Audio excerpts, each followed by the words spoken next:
And do you deny that science cannot account for everything? Yes, I do deny that science... So what can't it account for? Well, had you brought that up in the debate, I had a number of examples that I was going to give.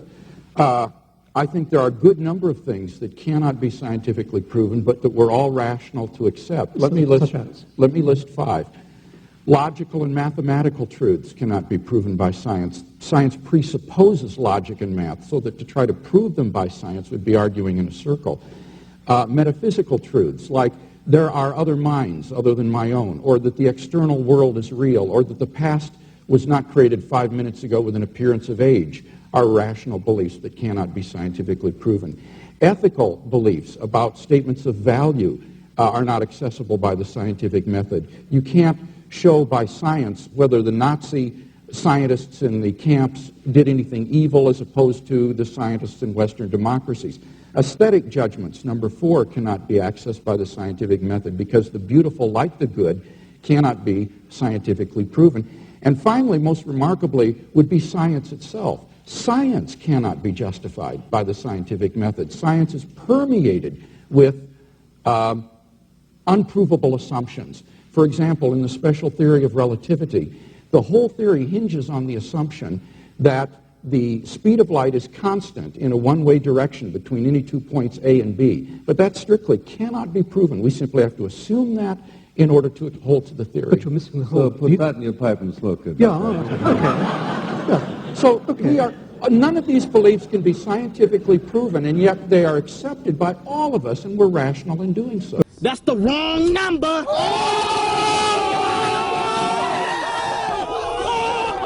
Okay, you have to admit, that was pretty cool, Dr. Craig, right there.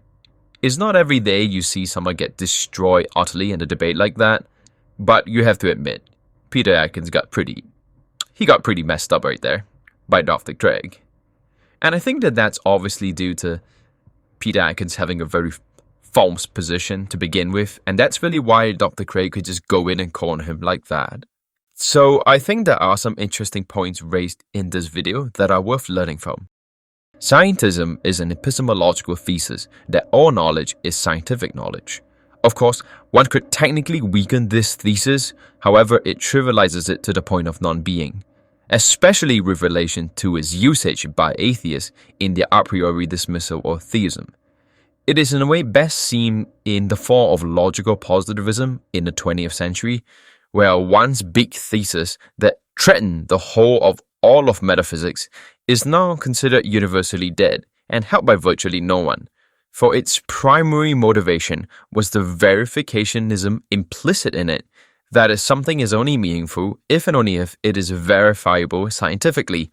However, the collapse began when they realized that the whole epistemological system itself could not meet the verificationism principle. Indeed, even the presuppositions of science, metaphysical, epistemological, and axiological, could not be verified scientifically. The scientific method itself could not be verified scientifically. Hence, the collapse of the position, because it is self-defeating.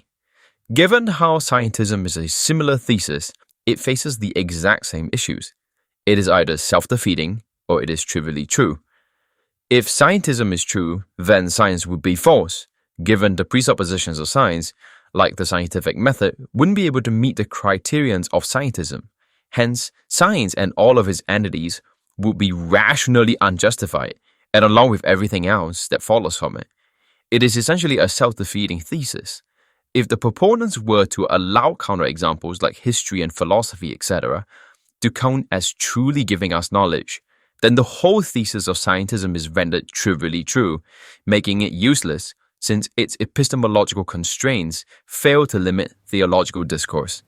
Amongst academic philosophers, positivism and scientism are now both considered dead positions, and virtually no one holds them anymore, and for good reasons.